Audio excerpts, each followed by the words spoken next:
Okay, we are recording. So, three, two, one. Hello, and welcome to another edition of the Blah blah blah blah blah. We're gonna do that again. I can't say my own show. Hello, and welcome to another edition of the Blowing Bubbles podcast. I am so honored. I'm calling this episode the Golden Touch because I have Golden Pearson in the house. How you doing, Queen? I'm doing good. How are you? I'm amazing. I'm amazing. I am so excited. Funny thing, y'all. I had this podcast scheduled and I went to this event and I've complimented this girl in the bathroom on her outfit. When she get on the stage, it's her. Like I was like, oh, that's the girl. So I'm honored. We bumped into each other somewhere else. Life is very serendipitous in that way. Yes. Man, you have an amazing story. Thank you. Thank you. I was doing a little bit of research and I heard you speaking before. Hmm. You went to college and decided the workforce, traditional workforce is not for you. That is correct. Yeah. Man, that's amazing because right out the gate Hmm. you fell into your purpose and your passion all in one. Yes. Man, so I want to set the stage, but I want to take it back a little bit. So Okay. you're from Texas, Dallas, right? Yes. Dallas, Texas. All right. Now, what was life like growing up for you? Life was. I mean, I feel like any other kid, raised by a single mother, just trying to Mm, make it and do the best that she can for her kids. And I mean, I'm just evidence. The proof of that happened. nice. And with that being said, she was very strong on you're going to school, you're going to go get that education. And I'm proud to say, I'm the first graduate of my family, college grad of my family.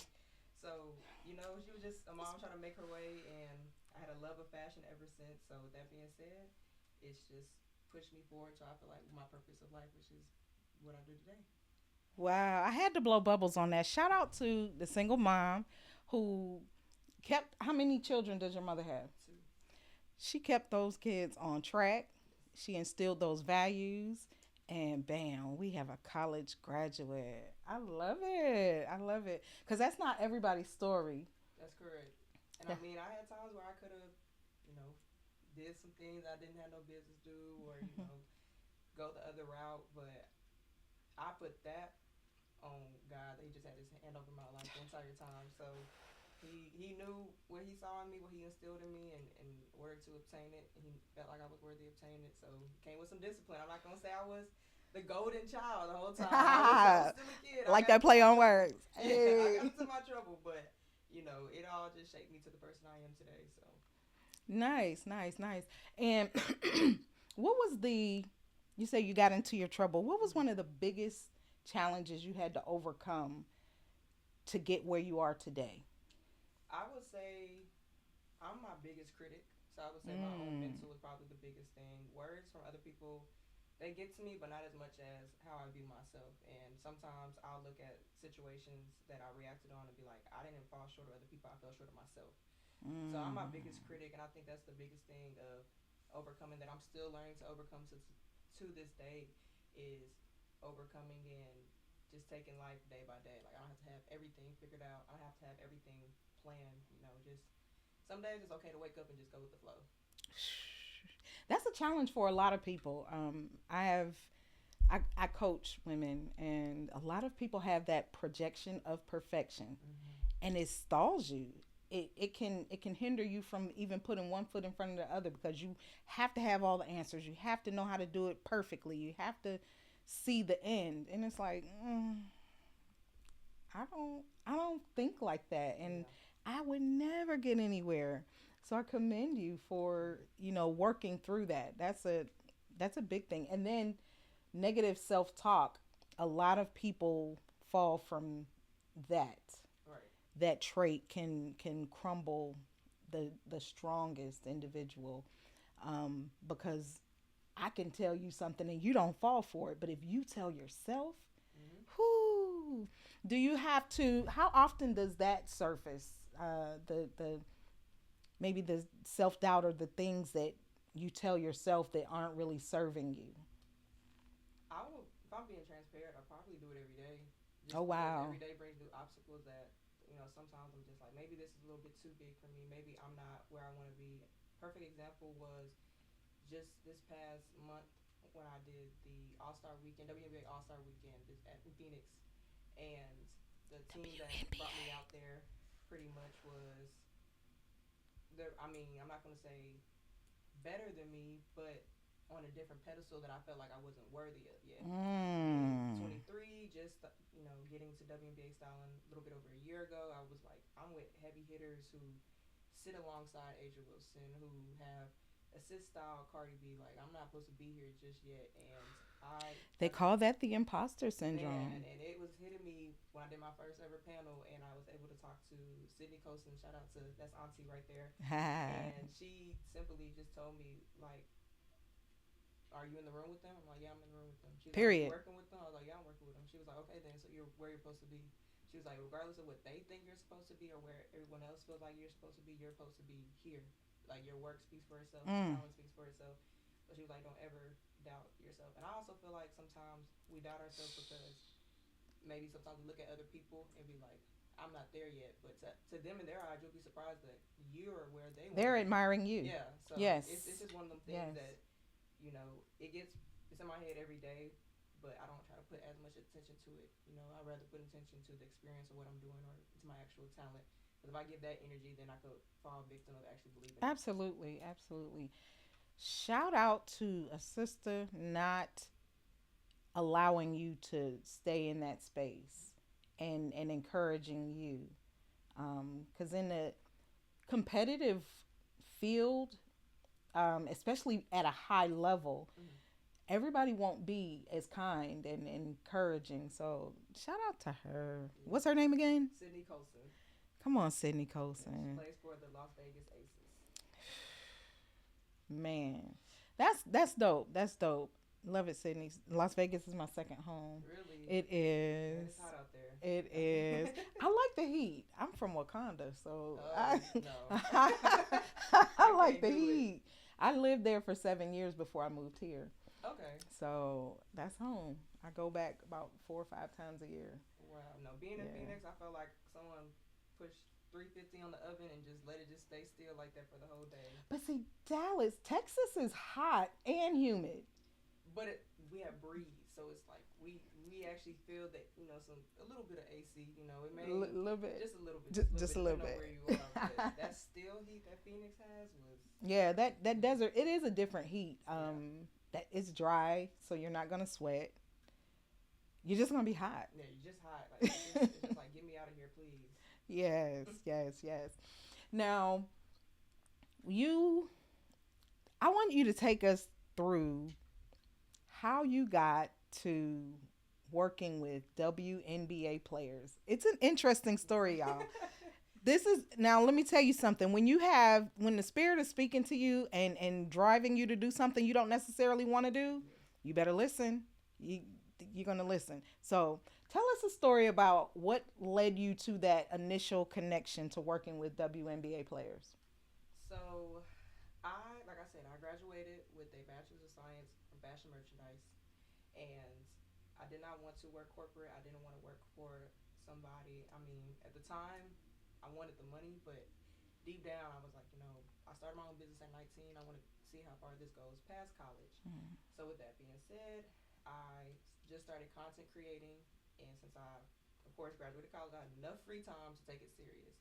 So that's where I started posting my outfits online, being consistent, and just focus on the end goal of as long as I can grow my followers up. That was my goal at that time, just grow my Get the followers up. followers, yeah. And fast forward to July 3rd, 2023, at one of my friend's birthdays, she invited me out. Really didn't want to go out because anything about Dallas nightlife, you pay for every little thing.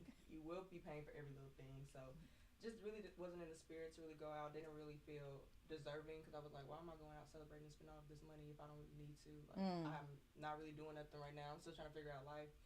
But the friend that I am, I was like, you know what? She don't care about that. I know she just wants her friends there. Like, Yeah. that's all that matters. So went.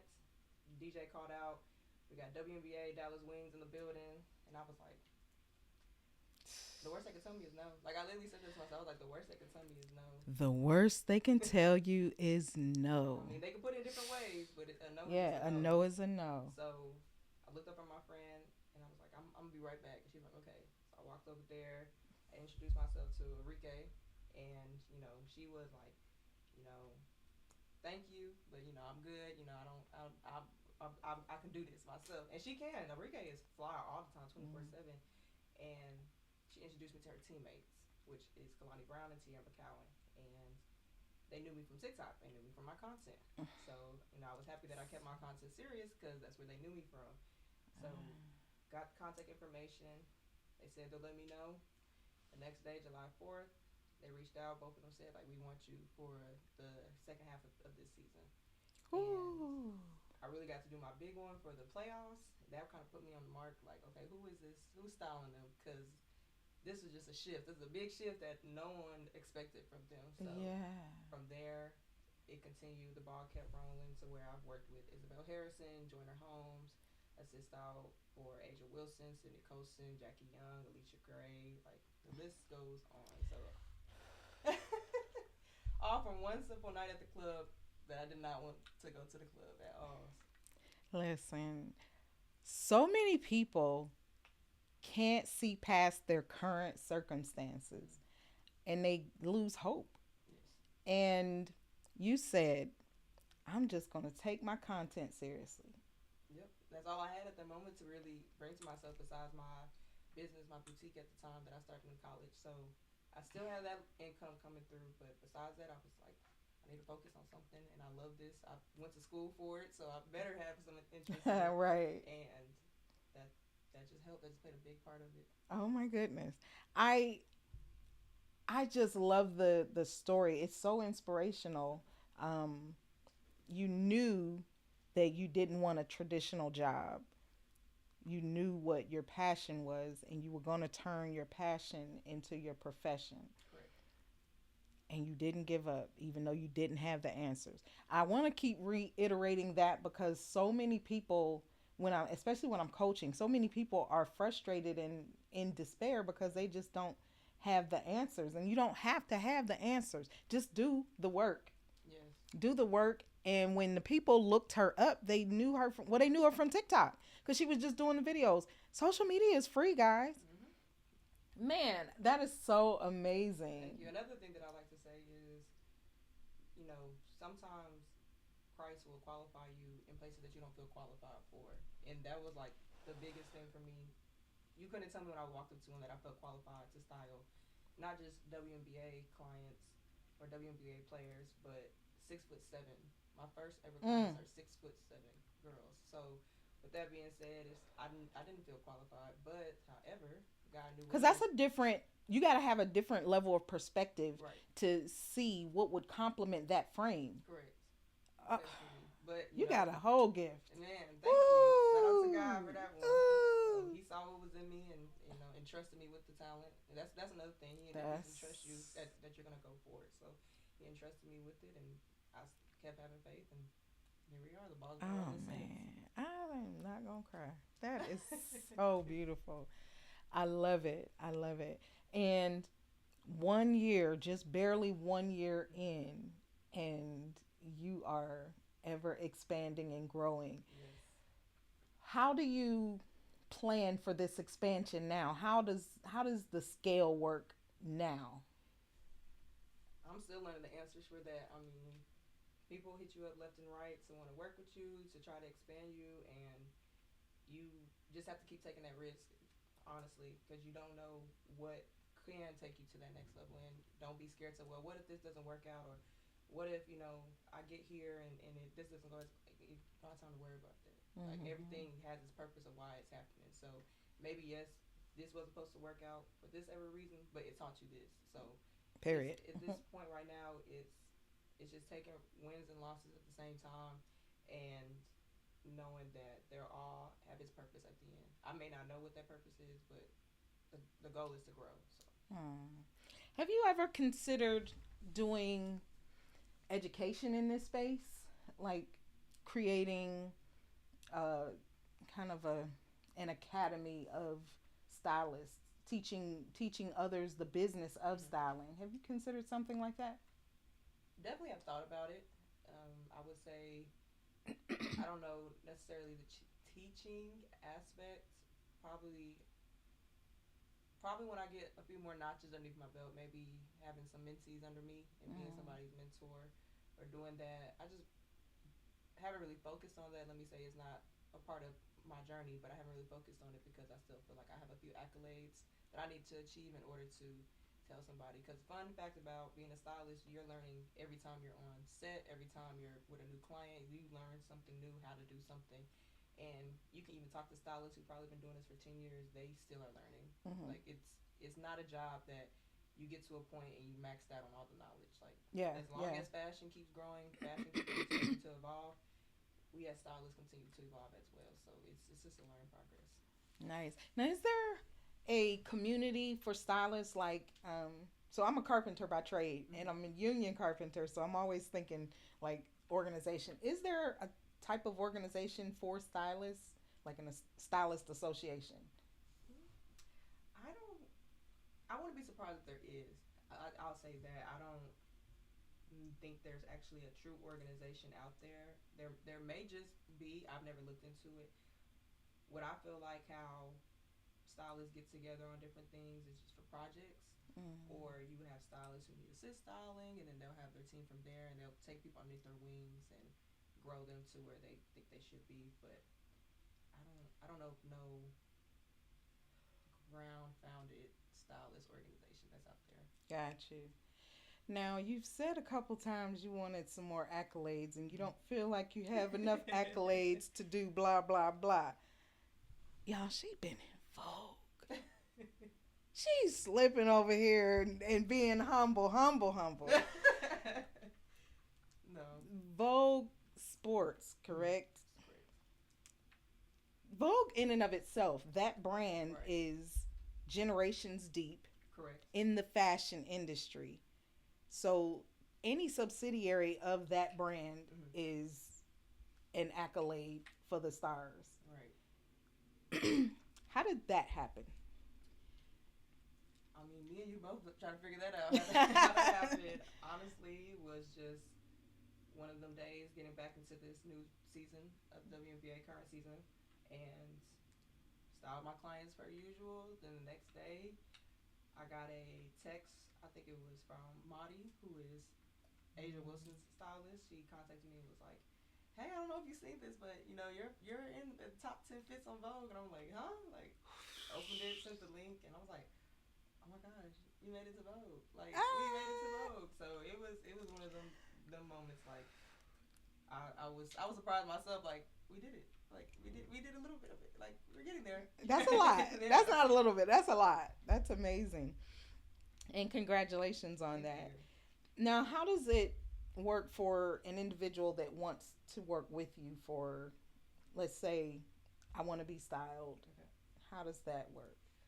Usually during the season, the WNBA season, I don't take new clients only because Mm. I'm focusing so much on the players and making Mm-hmm. sure that they're all good and set for the season, and they take a lot of my attention as well. Just because I know that they're always in the media some way somehow during the entire Mm-hmm. season. It's not just for one game, 2 games. Like if I'm booked for the whole season, they have my attention the whole season. So it's one of Nice. those things. But after the season, usually just a email inquiry is how I go about it. First consultation, then if we need a second consultation, we can go from there. But the process is pretty simple. I always try to figure out what is the person who's hiring me, what they're looking for, what are they needing from me. It could be anything from actual wardrobe management to wardrobe packing to simply, galas, award shows, something like that. So it's always what is the client looking for in that aspect and going on from there. Nice. Now, do you have preferred partners with designers like that you like to work with, or I'm you just currently open? right now. I have a designer that's a part of my team in Dallas, Texas. So she is my head designer. However, I'm open to work with anybody because, again, styling the world of fashion is evolving. So Mm-hmm. one designer may be great at making jeans, the other one she may be great at jackets. So you can never have too many Mm. designers in your contacts to get a hold of because you gonna need them for sure. Nice. I love it. I don't even and I'm so not fashion forward. Having just letting my brain flow to even think about what does this all look like. It's Mhm. I'm blown away. I'm so very impressed. Your age alone is is an impressive feature for someone to have acquired this level of success. Is this something that you can see doing for the rest of your life until you retire? Mhm. Or do you have a next level that you want to get to where it's not just styling you want? I would say styling will probably always be the baseline until the day I take my last breath on this earth. Okay. But I do see myself growing to where I have my own showroom where people can come and pull my items from Mm. my personal brands to where that's where my clients can come in, have different showrooms, and of course, my hometown, Dallas, Texas, and then maybe one here in Atlanta one day, maybe one in New York one day, just so different people can always get a little golden touch somewhere in their life with that. Come on, So Golden Touch.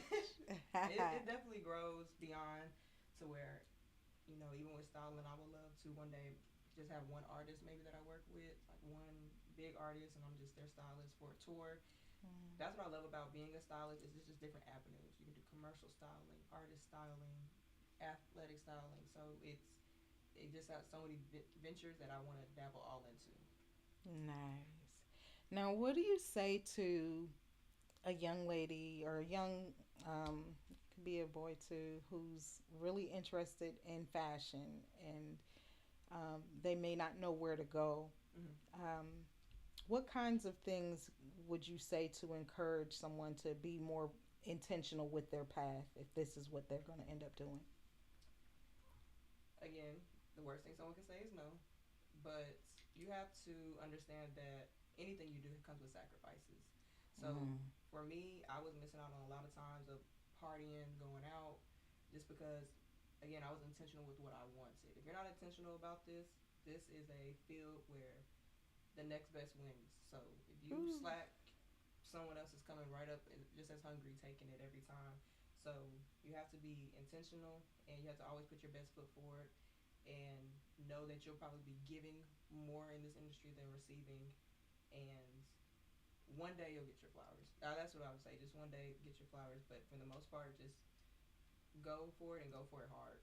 Mm. And there's no wrong or right way to start. I mean, you don't have to go to college like I did in order to be a stylist.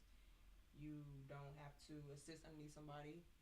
First time I got my clients, I never assisted under anybody. Mm. So you just go for what you feel as is best. If it's starting by being a content creator, do that. If it's simply assisting somebody, that's not wrong as well. That is also a lot of people's path as well. So I would say that's one way. Second thing is don't force yourself onto people. I know people think Mm. like, oh, I'm talking to this person, they're artists, they're gonna need styles. Oh, I'm talking to an athlete. Don't force. Let it come natural. It's more genuine. It's natural, and I feel like the connection and the relationship stays longer because of it actually coming natural. So don't force yourself. Just let your talent speak for yourself, and the right people will come every time. Mm. Man, that's great wisdom. I love it. And where can people find you online? How can people follow you? Yes, so on all social media platforms, at It's Golden Piece, ITSGOLDENPIECEE. Again, at It's Golden Piece is where you can find me. And also, my email is itsgoldenpiece@gmail.com. And my website, www.itsgoldenpiece.com. I love it. I love it. This has been a really pleasing conversation for me. I'm a mom at heart. Mm-hmm. I'm gonna always be mommy, so I'm looking at you like with mother eyes, like, oh, I just want to hug her. Oh. Thank you. This is something that makes me proud because I often see women your age not, first of all, the way that you speak of your faith Mm-hmm. and you give honor to God. That Yeah. means so, so, so much. Yes, shout out to your mother and whomever reared her, and then on and on and on, because I'm pretty sure you modeled what you saw. You model what you saw. Yes, ma'am. So that makes me proud as a mother. The mother in me is welling up like, oh my god, the baby, the baby. Yeah, she's proud. I'm so honored for both of you, to walking in excellence. And what does your sister do? Is she going to college? Is she? Yes, we actually, I just moved her in on the 21st, so a few days ago, I just moved her into college. Hey. So she is attending the university. What is? Oh, I messed that one up. Commerce, Commerce, Texas A&M Commerce. That's where my Okay. sister is going to be attending college. So she's taking that route. I mean, she doesn't really like school, but But she's she's doing the doing work. it, and she Shout doesn't feel out to forced to sister. do it. So I told her, "There's, hey, I mean, school is a big percentage of college, the going to classes and stuff, but I mean, you get to learn so much. You get to Mm-hmm. never know what relationships you're building in the future and where they can become, and it's just an experience. Enjoy the time, enjoy the good and the bad, because they're gonna come through. They're gonna punch Mm-hmm. hard, but it does, bring you to adulthood." Yes, yes, yes. I thank you so very much. I want to make sure that you all follow her social media accounts. Make sure that you're getting these fashion tips. I'm definitely going to stay locked in because your girl be struggling. Oh, no, no, no. I joke and say I'm only like a 4 year old girl because I'm a carpenter Mm-hmm. and a tomboy. Okay. So I didn't know how to do the girly stuff. Right. And my sister, who's all the way girly girl, she kind of pushed it on me, and I kind of like it. I'm like, ooh, I know how to do makeup Right. now. So I'm definitely going to continue to follow you and Yeah. get inspiration for my fits and whatnot. And maybe one day you can be styling me for an award show. Oh, look, and we can say, look where we Hey, started. yes, yes, yes, yes. Ladies and gentlemen, thank you so much for tuning in to this episode of the Blowing Bubbles podcast. Couple nuggets that I want to leave you with that I got from speaking with Golden. Number one, if you're in the room, you're supposed to be. Stand on that. Earn your spot, Yep. but stand on that. Don't feel inferior because you don't have the longevity or the same experience as somebody else. And stop comparing. Comparison is the thief of joy. Mm-hmm. So just know if you're in the room, you're supposed to be. And sometimes doing the small things like keeping your social media content relevant to what you say you want to do will be the thing that makes people to recognize you when you do get in those rooms.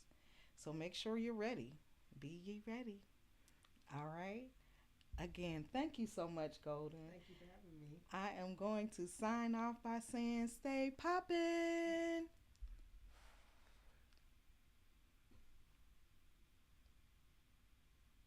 And we're good.